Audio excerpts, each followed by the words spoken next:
Alright, here's a story that is paranormal in nature, and this guy claims it's true. He doesn't say whether to use his name or not. So, well, he actually does say his name in the email, so I'll just read it. My name is Jeff, and I live in Cole Harbour, Nova Scotia, Canada, with my wife and 3 kids. Back in 2013, we had some unexplained things happen in our home. My oldest daughter was 16 months old at the time. She had been waking up around the same time every night, and when my wife and I would check on her, she would be shaking in fear in her crib. We asked her why she was waking up. She told us that Nanny kept waking her up. Well, we thought that was weird. My mother likes to be called Nanny, but she lives an hour's drive away. We kind of just brushed it off as her imagination. One night when she woke up, my wife took her out to the living room to try to calm her and get her back to sleep. She didn't turn the light on when she went into the room because it would hinder the goal of getting our daughter back to sleep. Our daughter sat up and asked why there was a baby ghost playing with her dollhouse across the room. This freaked my wife out, so she turned on the light, and my daughter asked, "Where did the baby ghost go?" My wife never saw a thing. She came into our bedroom and woke me, and I went out and investigated, but I didn't find anything. The next night when she woke, I got up with her and took her out to the living room, and I tried to get her back to sleep. She sat up again and told me that there was a baby ghost playing with her dollhouse again. I asked her what the baby ghost looked like. She said she looked gross and had boo-boos on her face. I couldn't see this thing. It was very disturbing to me. She was too young to be making this up. What the hell was going on in our house?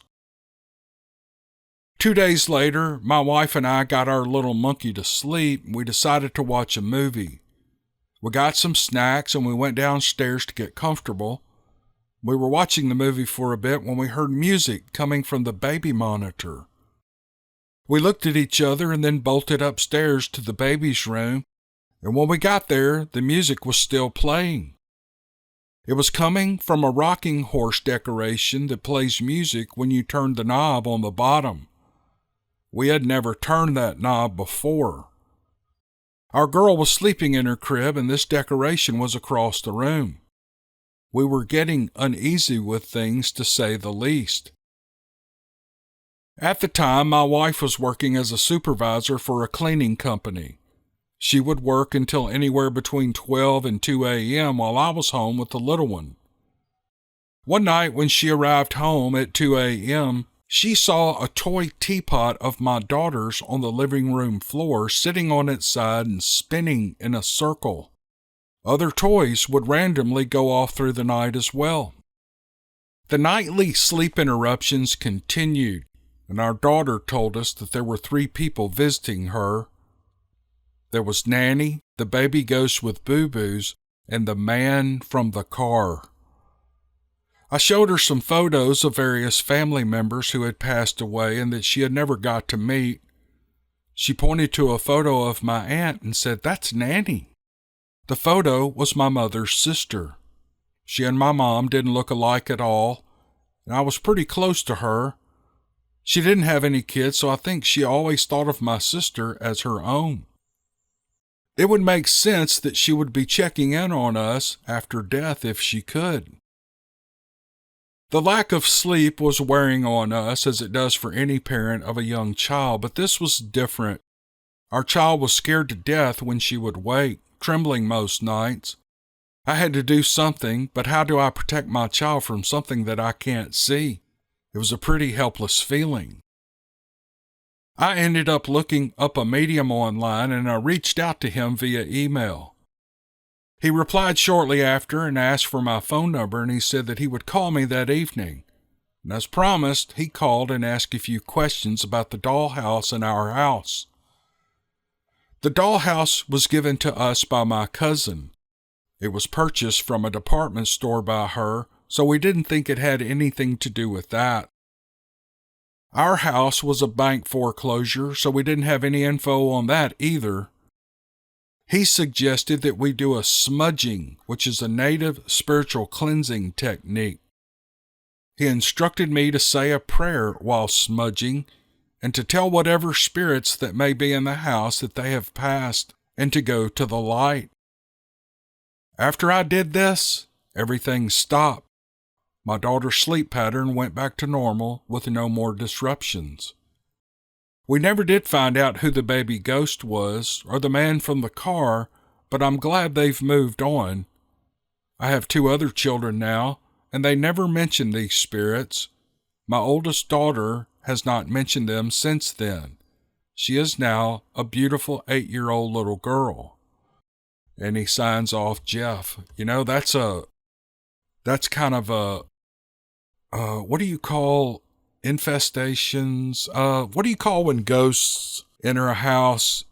Habitations? I don't know what you call them, but this is a story of one of those with a happy ending. I don't know what smudging is. Is it like walking around with the smoke, smoking through the house like a stick with smoke or something? I don't know. I'm such a moron. I never learned what these things are. But anyway, it was a great story, and I love sharing it with you guys. So thanks, Jeff, for sending it. All right, welcome to another podcast. My name is Cam Buckner, and all we do is tell stories. I'm on the Yeti Bars website at yetibars.net, and I'm looking through all their soaps, and everything is marked down. I'm looking at the Dreamsicle bar. It's a brand new bar. It's marked down. The deodorants are marked down. The Orange Bark bar is marked down. Every other scent of soap that they do is marked down. This is their Mother's Day sale, and it's going to end soon. But today, everything is 15% off. If you buy anything and use the code DC10 at checkout, you get an additional 10% off of that price. Today would be a great day to buy some Yeti Bars. Go check them out, yetibars.net and Yeti Bars on Facebook. All right, let's jump into this podcast. Hope you guys enjoy it. All right, here we go.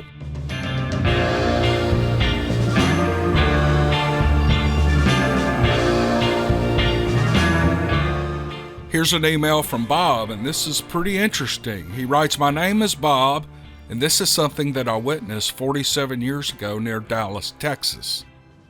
I was living in Richardson and working at Texas Instruments at the time. That day, when I got off work, I picked up my wife and my 2 kids, and I headed off to Allen, north of Plano, to visit relatives. As we were driving along, I looked up in the sky and I noticed a passenger plane that was coming in really low. I thought that was odd because we were nowhere near Love Field. My wife wondered what I was looking at, and I pointed it out to her, and I said, 'This thing doesn't have wings.' She looked it over and agreed. I slowed the car way down and was mainly just watching this object with my wife and daughter, who was about 5 at the time. I finally stopped the car completely and I got out to have a better look. My wife and daughter weren't very happy about that, but I needed to try and figure out what I was seeing. It came right up over us, 100 feet off the ground, and maybe 200 feet out to the west of us. It had no wings at all and made almost no sound. It just hovered there for a little while. It was probably only a few seconds, but it seemed longer. My wife and daughter were both yelling for me to get back in the car, and so I did, and they just wanted us to get out of there. But the car wouldn't start.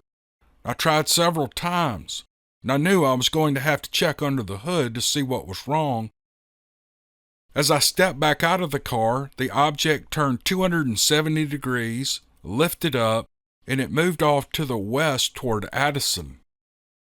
In a matter of seconds, it was completely out of sight, and it scared the heck out of us. I got back in the car, and this time it started right up with no problem.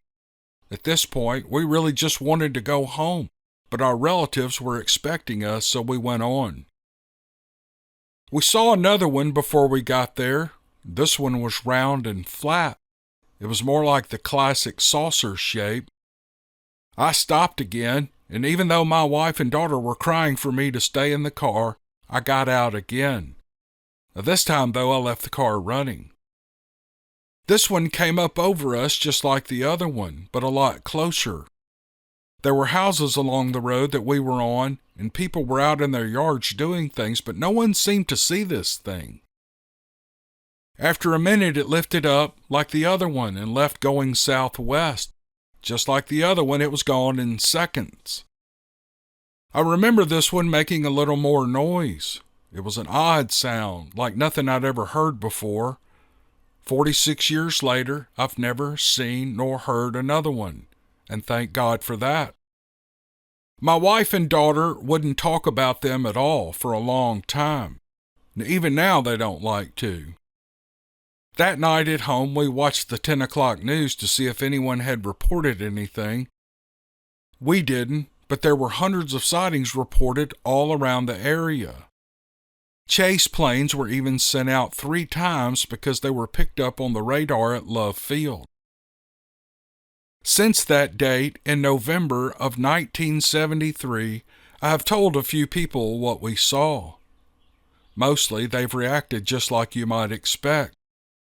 I probably should have followed my wife's advice and never spoke of it again, but your program is a good thing. I decided to send this because there are a lot of things people are not aware of in this world, and I believe all the governments are keeping them from us. Thank you for your work. Bob, you are probably right, and like I said, I got this story quite a while back. I'm going to start bringing up some of these other stories that aren't necessarily Bigfoot related, namely because they interest me, and I want to do some different things. I've been traditionally putting this stuff on the What If It's True YouTube channel.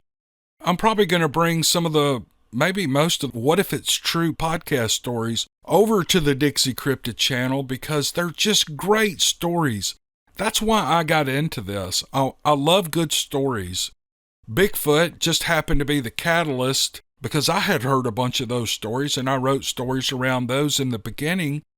And if you've had any kind of experience that's non-Bigfoot, but it's really odd and really strange, please let me know. Send me an email and I will take a look at it and see if we can't get it on the podcast.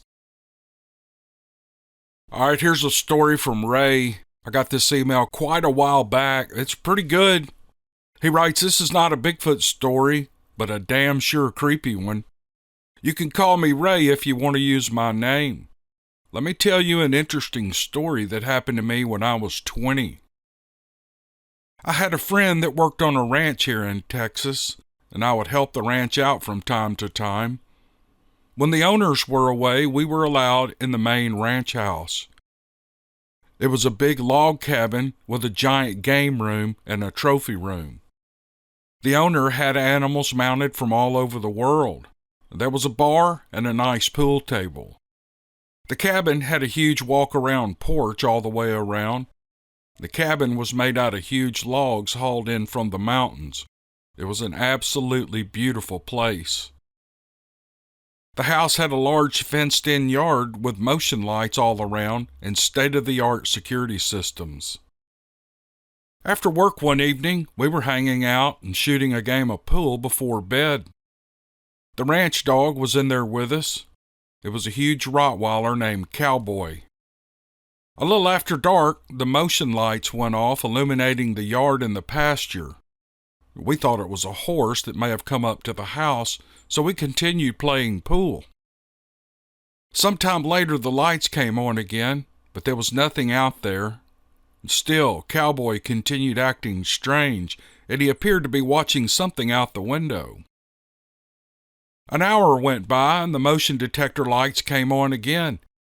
We heard footsteps on the porch around the back of the house. After a detailed check, we couldn't find anything, but it was still getting kind of creepy. Now we were starting to think that someone was messing with us, so we had one last game of pool. Then suddenly the lights came on again and Cowboy the Rottweiler started barking ferociously. It really got our attention, and then we heard footsteps on the porch again. They were getting close to the side door coming out of the game room. We walked around to the gun cabinet and we grabbed rifles and the huge dog crawled under the table and he was whimpering. We didn't know what to think, but that was enough for us. We packed up and we headed back to town. The next day we went back. The owner had returned and we described the events to him. I was sure that he was going to say that we were crazy, but surprisingly he didn't. And then he launched into a story even more weird than ours. His daughters were riding horses on the back of the property a few weeks back, and it was just a normal ride. Later in the day, the girls came back on the horses at a full gallop, and they were terrified. In almost a panic, they told him that they were going down through the creek crossing, and the horses got spooked. They looked around thinking maybe it was a predator nearby making the horses jumpy. But instead, a short distance down the creek, they saw an old Indian chief standing in the middle of the creek, and he was standing on top of the water. He was dressed in the traditional clothing and headgear that you would imagine a chief would be dressed in. It scared them so bad that they ran the horses full speed back to the cabin.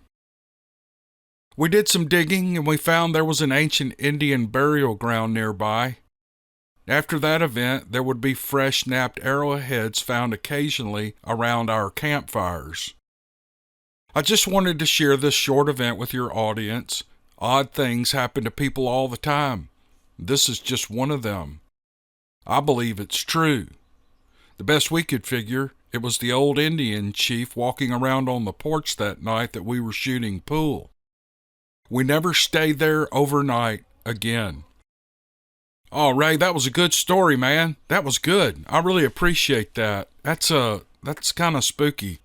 Anyway, just wanted to share something different with the audience. We've got 2 or 3 more, so hang on. Here we go. Here is an email from Sue, and this is interesting. It's about it's a cryptid bird, or maybe a UFO.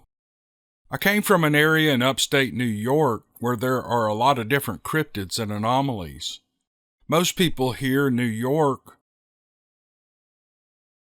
and they think the city, but my part of New York is the Adirondack area. The city folks scoff at us and they call us hicks. Because of that, I can sympathize with many Southerners who get the same tag from the same people. I don't know why that makes me laugh, because you know what? I've never had anybody, you can hear my accent, you can tell where I'm from. I've had people laugh at my accent. I have customers in California and I'll call them and be talking to a project manager about an issue. Sometimes they'll all get in his office and put me on a speakerphone to hear me talk.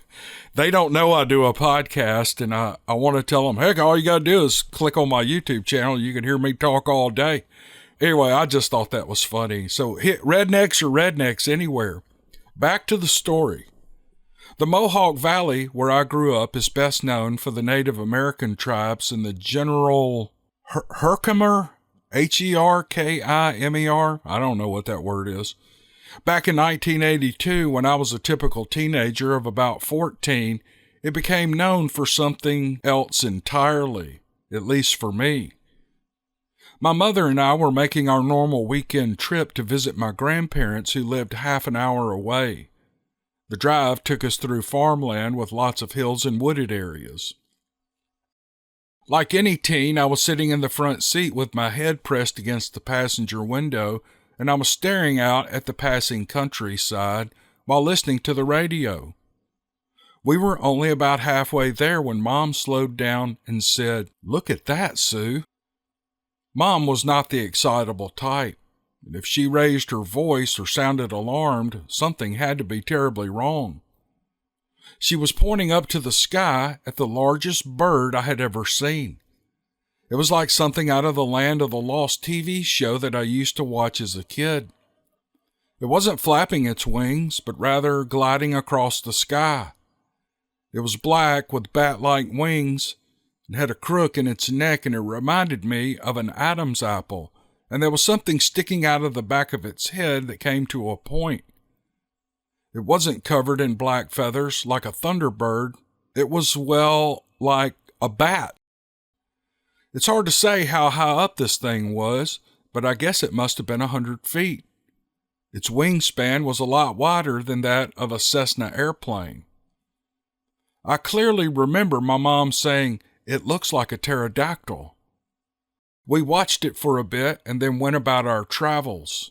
For the life of me, I can't believe she did not sit there longer or try to follow it. As a teenager, I was more interested in music, roller skating, and boys. And it wasn't until later that I began to think back on it and really question, what the heck did I see? Recently, I raised the topic with a friend of mine who lives in the area. Her husband is a hunter, and he and his friends have often commented that there are some unusually large birds in this area. He even claimed to know where some of the nests used to be. I plan on looking into this further. If I had seen this today, I would have dismissed it as some electronic device like a drone. But back in 1982, that would not have been an obvious option. The military had drones at that time, but civilians didn't have access for another 20 years or more. Therefore, I have no answer for that bizarre creature. Within a year of that sighting, my mom and I had another strange experience 5 miles from where we saw that ungodly bird. There have always been stories surrounding the Mohawk, Jordanville area about strange lights and objects in the sky, but this time we were headed home from my grandparents'. It was a Sunday night and already quite dark out. Again, teenage me had my head pressed against the window, watching the scenery pass and waiting to get home. "Oh my God, Sue, look at that," Mom said, in that same slightly elevated tone that indicated she meant business. She pulled over onto the side of the road and put the car in park. Sitting in the sky above us was a large round object. The top was barely visible, but tiny lights were blinking around the edge of it. There was a circle in the middle that had an orange hue to it, and the bottom was brighter and therefore easier to see. It was making absolutely no noise at all. It was at least 100 feet up and a couple of football fields in length. Mom said that she needed to call Griffith's Air Force Base, which was located half an hour away in Rome, New York at the time. And we sat there for a little longer as she opened and closed the glove box looking for a camera she knew was not there. It was obvious that Mom was shook up by what she was seeing. And the next thing I knew, she threw the car in drive and floored it out of there.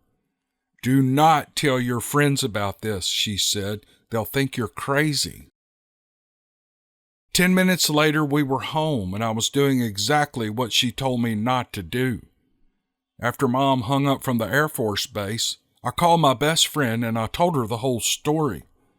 And then I listened while she relayed it to her brothers. "She's crazy. She didn't see anything," they told her. Mom was right. I decided not to tell anyone else about it after that. Still, I couldn't help but wonder why Mom didn't grab her camera and head back up there. She probably thought it would be gone by then. After we both made our phone calls, Mom reminded me of something that happened 8 years earlier when we were in Palatine, New York. I would have been around 4 or 5 at the time. We were on our way to pick up my stepfather from work at midnight. I brought my blanket and pillow, and I was curled up in the back seat sleeping when I awoke to the sound of voices. There were vehicles around us in both lanes, and they were at a standstill. Mom was talking to a man through the window about something up in the sky. I naturally looked up to see what they were talking about. And there in the sky was a round disc-shaped object with flashing lights around it. It wasn't as large as the one Mom and I saw, but I remember it having the same orange circle. I don't remember much beyond that except for hearing Mom explaining to my stepdad why we were late. Years later, crop circles were found in the general area on Vickerman Hill, which is also Route 28 in Mohawk. I went to see them like a lot of others did. I even got a taste of an elixir made from the downed crops in the circles. They were giving people drops of it at a local fair. I have other stories, but I think this is enough for now. Thanks for reading my story. Well, you're welcome, Sue. That was a great story. I love these UFO stories. Just, the UFO stuff is kind of common now, but it's just as common as Bigfoot. It's real interesting to me, even though the United States government is starting to admit that there are unidentified craft flying around in the skies around our country, we still don't know what these things are. The wonder and mystery of, just seeing something like that. I would love to see something like that. And it would make you wonder, and it would bring on this mystical type feeling. It would for me to see something like that. Sometimes I kind of would rather see something like this other than a big old nasty Bigfoot walking around the woods. But that's just me, and it was real interesting, Sue. Thanks for the story. This next story is, it was originally put on the What If It's True podcast. Again, a lot of people from Dixie don't listen to the What If It's True podcast. You can tell from the view counts and the subscriber count. This is a creepypasta story that I did on the What If It's True, and I think it's really one of the best stories I've done. So I thought I would put it at the end of this video so that people who don't usually listen to the What If It's True YouTube channel could get a little feel for what I'm doing over there. Just having fun is what I'm doing. I'm having fun with these really creative, creepy stories, and this is one of them. So I hope you guys enjoy this.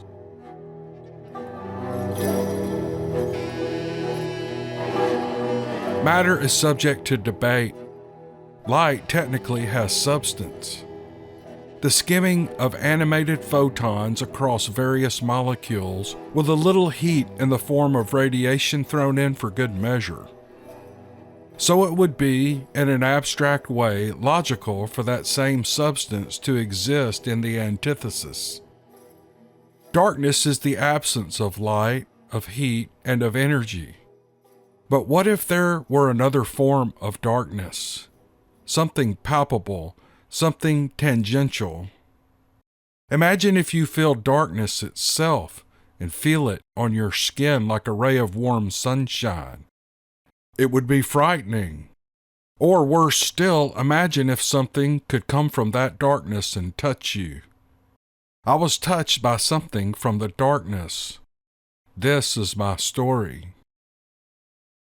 It seems too good to be true. What's the catch? The house must be haunted, I said to the landlord as he absent-mindedly scrolled on his phone. What's with all the stuff? He looked up at me with a perplexed expression. Huh? Oh yeah, the old tenant moved out about 3 weeks ago, left all the furniture and stuff, hence why I listed the house as fully furnished. Keep whatever you want and toss the rest, I don't care, it ain't my stuff, he said as he went back to checking his phone.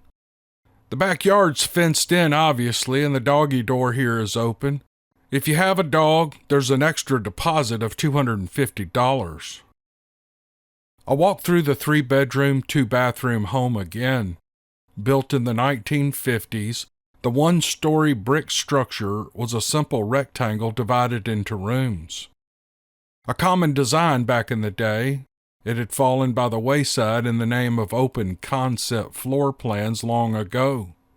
Shotgun houses, they used to be called. I remember my grandmother saying that phrase once upon a time. Still, it had been recently remodeled, didn't reek of cigarette smoke like a few of the other places I had seen for rent. Trying to find a decent place within driving distance to work for under $1,800 per month was nearly impossible. When the home just off Clifton Road sprang up on my app, I thought it was a scam. I perused the built-in shelf in the den which surrounded the wood-burning fireplace. Large, thick books on anatomy, psychology, and the like filled at least 3 of them. One book stood out. It was faded green and lacked a dust jacket. I started to remove it from the shelf but left it hanging slightly ajar. These weren't my things to touch. There sure are a lot of medical books here, She worked at Big Wake over on New Bern Avenue. It was a short drive for her, but she found something else. Might have been a traveling nurse, I don't remember, he mumbled. I inspected the couch thoroughly before walking into the bedroom. The lovely wooden French doors opened to a long hall away from the rest of the home. I pulled the sheets up and checked the corners of the mattress for signs of bed bugs. You want the place or not, little lady? I have another person coming in an hour to look at it. Should I cancel him or? He called from the kitchen. Let's do it, I told the man proudly as I walked back down the hall. Contract's on the island, sign all 3, initial where I have the little tabs. Rent is due on the 7th, late 2 months and you're gone. I will prorate this month since it's already the second weekend. Everything in here is yours now. Well, that sounds fair. When can I move in? His hand vibrated softly as I asked the question. Soon as you sign. Do you mind if I take this? Important call, my new landlord said as he pushed through the screen door and went to the back deck. I quickly read the document over and signed each one meticulously. My first lease. I was officially on my own. It had been hard coming right out of the university to find a place to stay. Apartment prices were insanely high in Wake County, but I had lucked into a 1,000 square foot home. It would be all mine for the next 18 months, I thought. No, she isn't as pretty as the last one, not by a long shot. More of a normie. I thought UNCW grads were all hotties, being from the beach and all. Guess she's the oddball, I heard the man say on his phone. Long as the rent gets paid, I don't care. Hopefully she doesn't vanish in the night like the last one did. Excuse me?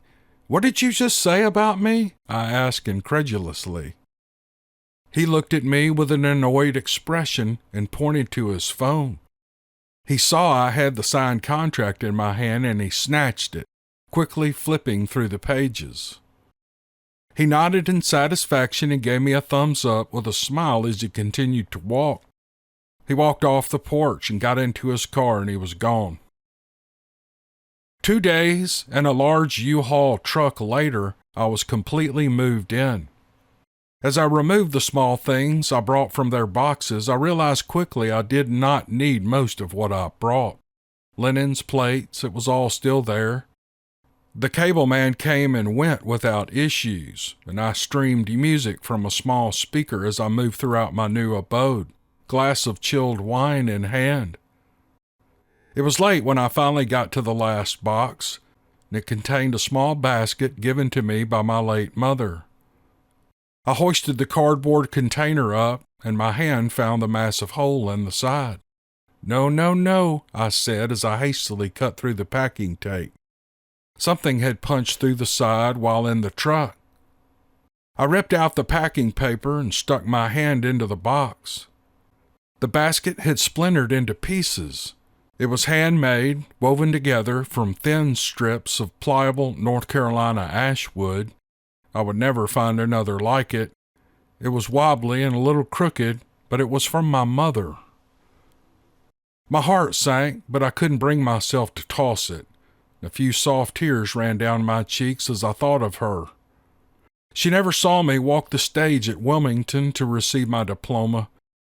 She didn't get to hear my excited phone call to tell her that I had found a place of my own. I wanted to tell her these amazing things, to share the experience with her, but I couldn't, and I laid the broken pieces on the kitchen table, and my night was ruined. I preloaded the coffee maker and decided to go to bed. I took one last glance at the ravaged basket before I turned the lights out. My first evening there, I had fitful sleep. I woke with the sun bursting onto my face through the curtainless window. I tried to turn away, but I found I couldn't move. I tried, but I was stuck. I could not even move my head and my neck. My ears rang with a deep vibration, and panic gripped me for an instant. Was I going to die? I only graduated 6 months ago, and now my life ends here in my first night in my new home. The fear subsided as my feet became tingly. I could wiggle my toes after a few moments. My entire body slowly returned to normal. The process took a few minutes, but those minutes were stretched along infinitely when the scorching rays of the sun slap you in the face at 6 in the morning. I need to get some blackout curtains today, I said aloud as I finally regained control of my body. My steady breathing returned and I sat up in bed. I immediately reached for my phone. It was 6:06 a.m. I opened Chrome and typed in "can't move when I wake up" and then scanned the results. The top bar read sleep paralysis, and I clicked the link from the National Health Service and I read through the information. It said sleep paralysis could be caused by disruption in sleep patterns. Suppose moving is a disruption of sleep, I thought. I stepped onto the plush carpet of the bedroom and opened the double doors. A board groaned in protest as I stepped onto the hardwoods in the hallway. The strong scent of fresh coffee wafted down the corridor to my nostrils. Each step drew me closer to sweet, delicious Colombian goodness.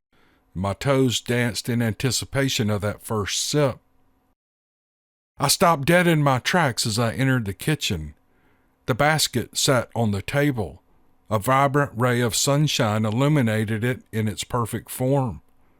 I rushed to it and immediately picked it up. I could see differences in color where new strands of wood had been used. It was no longer off kilter. It was perfectly shaped. I dropped it onto the table and I took a step back. "What the hell?" I said. It's not possible. I saw it broken into pieces, or did I dream it somehow? Deciding to see someone, I took myself to the urgent care clinic in Nightdale and I spoke to a physician's assistant. She told me there was nothing in the way of medications that had proven effective in stopping sleep paralysis. She said people used to think it was caused by demons in your home, which would sit on your chest, but that it could cause visual and auditory hallucinations as well as cloudy memory. My mind immediately ran to the basket. Was my memory distorted from the sleep paralysis? Was it ever really broken? No, I remember the basket. It was crude, crafted by an amateur during her final months of life in physical therapy. Something was terribly wrong. I returned home with a bag of takeaway chicken tenders. I sat at the kitchen table and stared at the basket. I chewed a tender with an open mouth while my eyes burned into the ash wood. "You are not the way I left you," I said to the basket. "I know it, and you know it. So what's the deal?" I asked as I jabbed a cold French fry in its direction. "Okay, fine, don't talk to me, but we will get to the bottom of this." I spent the afternoon setting up my computer and streaming a show as background noise. I would have to get back to work Monday, and I wanted to be ready. That night, I turned in around 11. I began to drift off to sleep, and my phone blaring a video of a makeup channel I subscribed to. I heard a creak, and I realized one of the two doors to the bedroom was slightly ajar. As my eyelids became heavy, I felt a vibration in my ears. It was nothing painful, but it was still something I could feel. It seemed to grow louder, or perhaps it felt louder. I wasn't sure if I was hearing it or feeling it. I wiped my dry eyes and I realized I still had my contact lenses in, and I blinked a few times and I screamed. A large pair of glowing eyes stared at me from the corridor. And when I screamed, they appeared to move back slightly, almost startled. I heard the creak again, the floorboard I had stepped on earlier. Something was there, and it blinked rapidly a few times and then suddenly vanished without a trace. I sat there stunned. What the hell could that have been? I don't dare move from my bed, and fear utterly gripped me. There was a strange clanking sound from the kitchen. Something was definitely moving inside my home. After a few moments, it ceased. I didn't sleep the entire evening and only moved when the sun arose. I gripped my softball bat tightly with sweaty palms as I walked down the hall to the kitchen. My coffee maker clicked softly with the fresh brew. I didn't remember loading it the night before. Did I do it instinctively, out of habit? I called the landlord immediately. "Mr. Burke, there was something in the house last night. Some kind of creature. It was in the house and it was staring at me." "Well, did you close the doggy door when you moved in?" "The doggy door?" I stammered. I turned around and walked to the den to look at the back door. There it was, a tiny black flap and all, staring me in the face. "Yeah, the doggy door. I told you that when you moved in. Did you forget about it?" When I didn't reply, he laughed. "Sounds like you had a raccoon visit you, probably rummaging for some leftover food." "Well, how did it get over the fence? Raccoons are too fat." He laughed. "A raccoon will do anything for scrap food, and the fence is wooden. It probably climbed over. Close it up and call it a night. The block is in the coat closet by the back door. It's a wooden plank that slides over into the doggy door frame. Is there anything else you need?" Well, I felt like an idiot. I said my goodbyes and I hung up. I opened the closet door and sure enough, there was a wooden plank of the exact size of the door. I slid it into place and wiggled it a few times to make sure it was in place correctly. Satisfied with the effort, I started my day properly. The coffee was perfect, and a cream cheese bagel made me feel better. I took a long, warm shower and opened my computer for work. That night, no critters entered my home, and I slept blissfully and without worry. My week went uneventfully, and I procured my blackout curtains and hung them myself. Sleep came much easier for someone working what amounted to a second shift with the sun blocked out. It was Friday night, and I had just logged off the computer after a long meeting with clients from Europe. Companies in Sweden put in their IT tickets at the end of the day, and I stayed up all evening to make sure their software worked when they logged in the next day. With a 5-hour time difference, going to bed at 1 in the morning was a regular occurrence, and I was mentally exhausted and decided to relax. I poured myself a drink and grabbed a book from the shelf. The faded green text caught my eye again. With the book in hand, I grabbed my wine and I wrapped up in the warm sheets. Upon opening the groaning spine, the cover page took me aback. Sleep paralysis, visitors from the other side of the door. Did the previous tenant have bouts with sleep paralysis? That couldn't be a coincidence. I flipped to the first chapter and I began to read, but the wine went straight to my head. The room spun ever so slightly, and a soft hum started to make my head feel fuzzy. I gently tapped the base of the bedside amp to turn it off and laid my head down against the silk pillowcase, and I was asleep within a minute.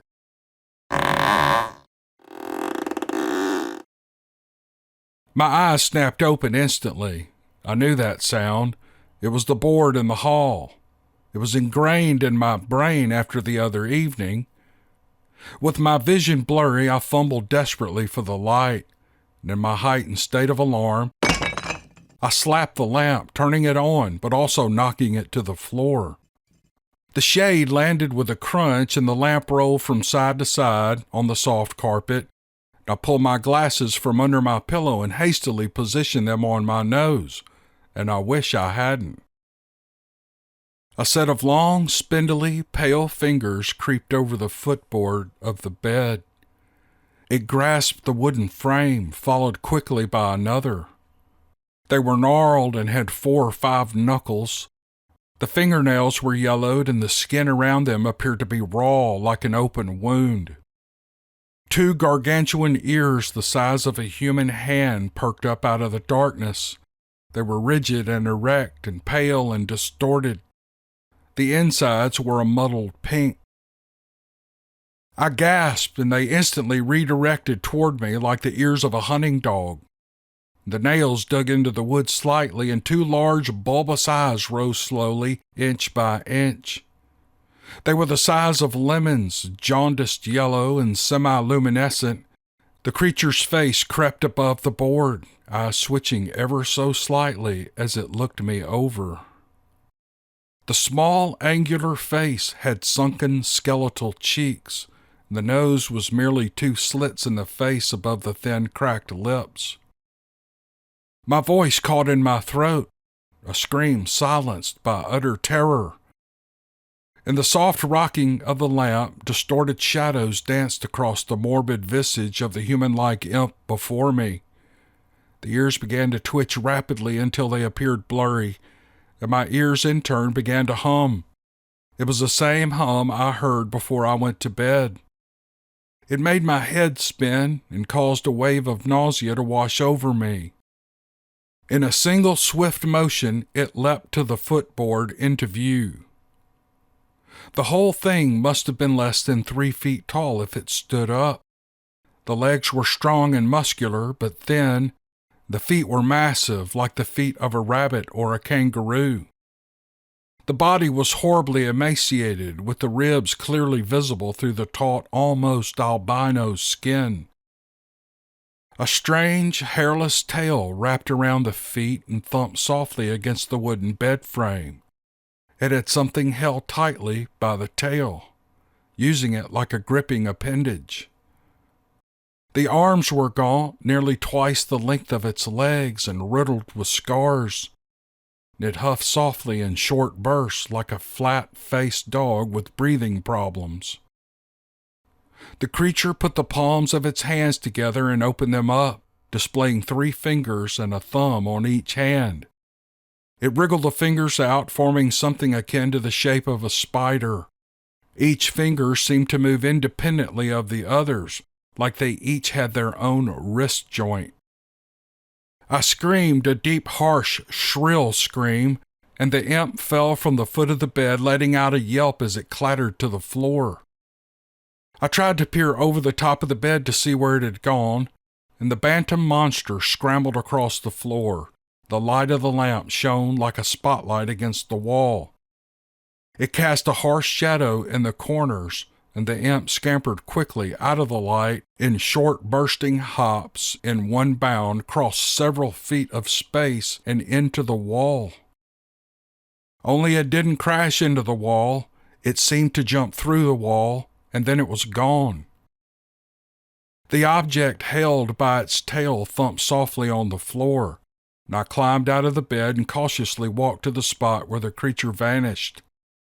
I listened closely for any sounds as if it had gone inside the wall, but there was nothing.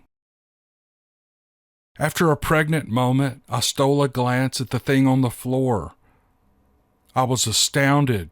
It was a basket, a small basket, maybe big enough for a phone. It was intricately woven from what appeared to be some kind of black wood.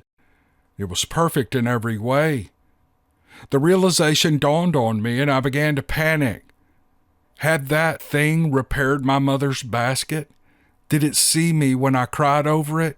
Did it make this for me, like a gift?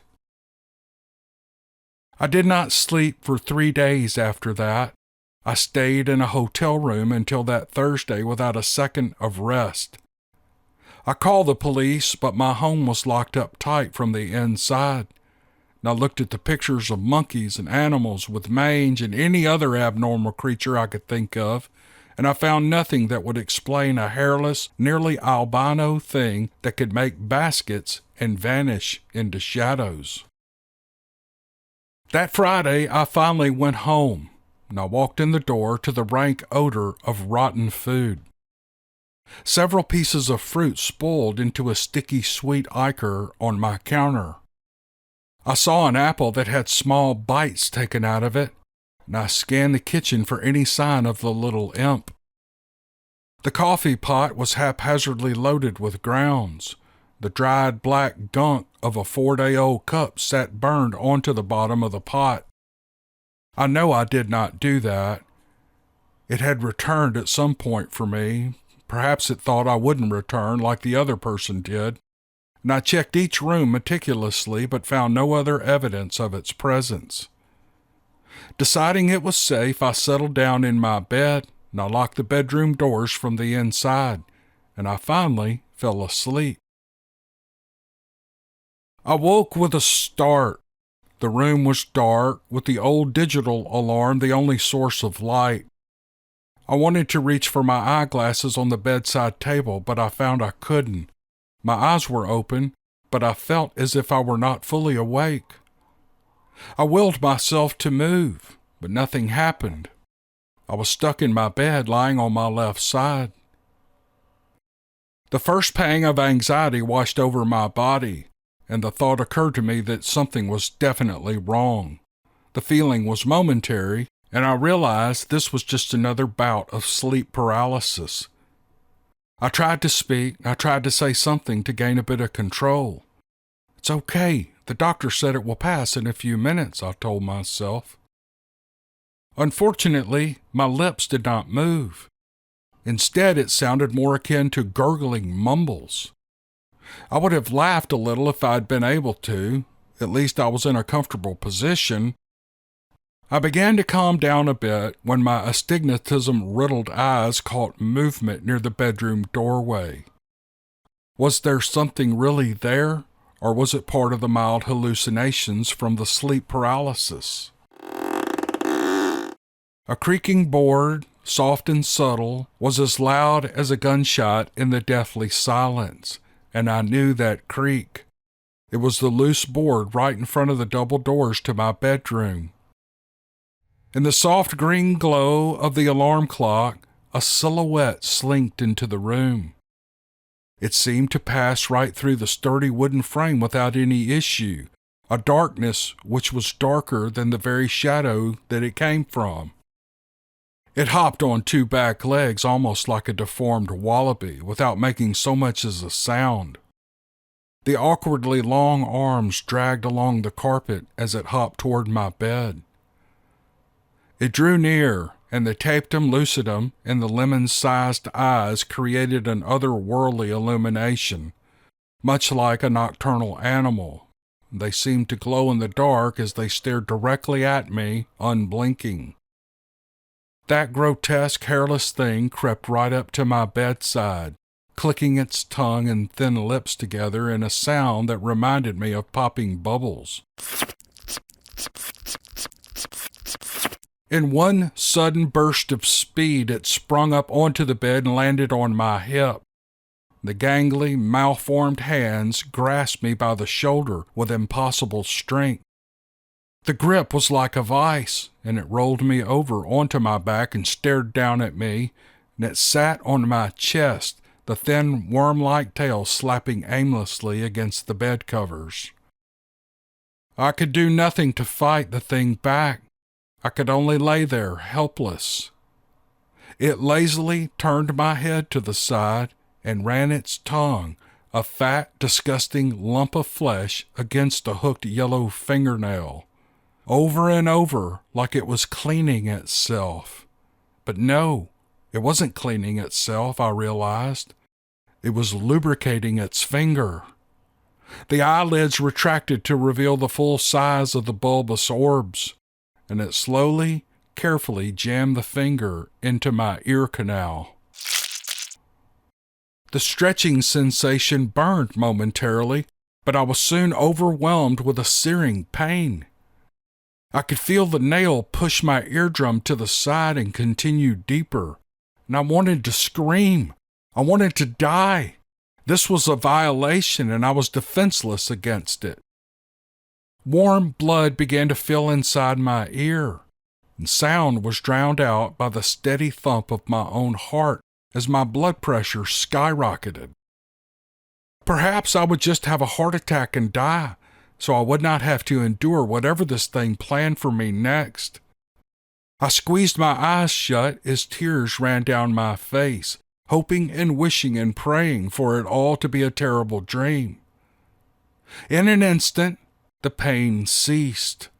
A warm, fuzzy feeling permeated my joints. It was delightful. My mind seemed to spin, but not in a dizzying, nauseous way. I slowly opened my eyes, and they needed time to readjust to the blanketing darkness. Had this all been a dream? My mind was overwhelmed with an outpouring of emotions. My stomach cramped instantly, and I would have winced in pain if I could have. I was hungry. It was an immeasurable hunger, as if I had not eaten or drank anything in days. This must have been the sensation that came with starvation. A massive wave of sorrow rolled over me. It was an overwhelming sense of loneliness, like I had been alone for 1,000 years. No friends, no family, not even another human soul to talk to. It felt like a crushing weight so heavy I could never get out from under it. The confusion faded as I regained my grip on consciousness. If it were all a dream, what I awoke to can only be described as a nightmare. The creature was still there, and it sat on my chest just below my collarbones. The finger was still jammed in my ear, almost to the knuckle. It looked down at me, his head cocked to the side, and the massive bat-like ears were protruded forward and out. It rotated its head back and forth like a dog hearing a cue word for a treat. The lips were distended and the lower one quivered slightly. A droplet of drool spattered onto my nose, and it was smiling at me. It was a hideous, demented smile showing row upon row of jagged, snaggled teeth. With its left hand, the double-jointed, morbidly long fingers ran through my scalp with machine-like precision. They bent and twisted in a motion I could feel, but I could not keep up with. I knew the feeling, though. My mother used to do the same thing when I was a child as she would lull me to sleep. I could almost hear her voice as she hummed, "Hush, baby, don't say words. Mommy buy you a bird." My mind cracked in a moment of insanity, and the first words were inhuman, mutated. But as it finished the line from the lullaby, it sounded soft and soothing. This thing, this monster, was trying to sing to me in my mother's voice as it braided my hair. It was in my mind. These feelings, they weren't my feelings. The crippled pangs of hunger and the confusing mixture of nervousness and infatuation, the overwhelming burden of soul-crushing depression. They were coming from it. I was thinking its thoughts. I was feeling its feelings. The hand worked at a feverish pace. My left leg jumped suddenly. I was regaining my ability to move. The massive eyes glanced at the movement. It looked back at me, blinking rapidly. "Shh," it whispered to me. The fingers doubled their efforts and spun intricate braids on the other side of my head.